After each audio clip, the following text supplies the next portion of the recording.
Good afternoon, Miss Rica. Opo. Ma'am, humuhupa na po ang ulan ngayon. Kumusta po ang lagay ng Quezon City? May mga lugar pa rin po ba tayo na binabaha magpahanggang ngayon? Meron pa rin, kasi hindi pa po masyado nagsusubside yung ibang areas na medyo waist deep at abot ulo po na mga areas.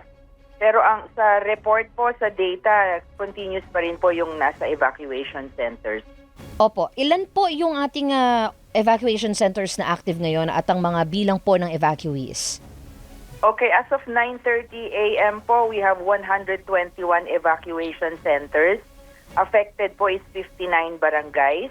We have 7,575 families, totaling to 25,368 individuals. Marami rin po ang bilang ng ating mga apektado, ma'am, at mukhang hindi pa rin po ata titigil ang sama ng panahon, ang lagay ng panahon hanggang ngayong hapon na ito. May mga LGU po ba na humihingi ng konting tulong pa po ngayon mula sa NDRRMC? Right now naman po, so far Quezon City is okay naman po. The LGU is on top of everything, lalo na po sa evacuation centers.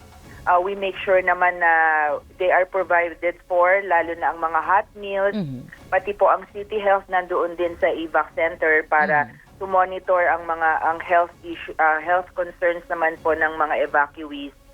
Kaya okay naman po sila so far. Opo, magandang balita po, Ma'am Peachy, no? Yung pong ating mga thoroughfares, mga roads po natin, meron pa po ba tayo mga unpassable sa ngayon? Kumusta po?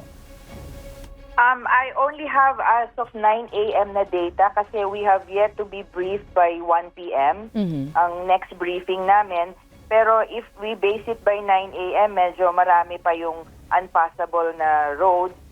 Would you like me to mention them? Yes, ma'am. Kung maaari lang din po para may record din po kami.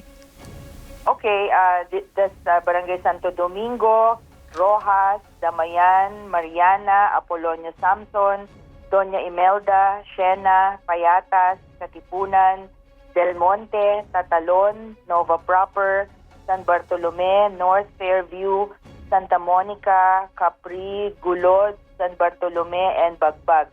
But this is by as of 9 a.m. data. Ma'am, ito po ay unpassable po ang mga nabanggit ninyo? Yes. Opo.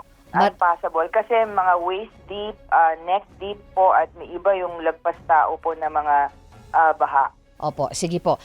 Mukhang light to heavy vehicles po talaga hindi pwede dun sa ibang lugar, ma'am, ano? Sa ngayon Yes, po.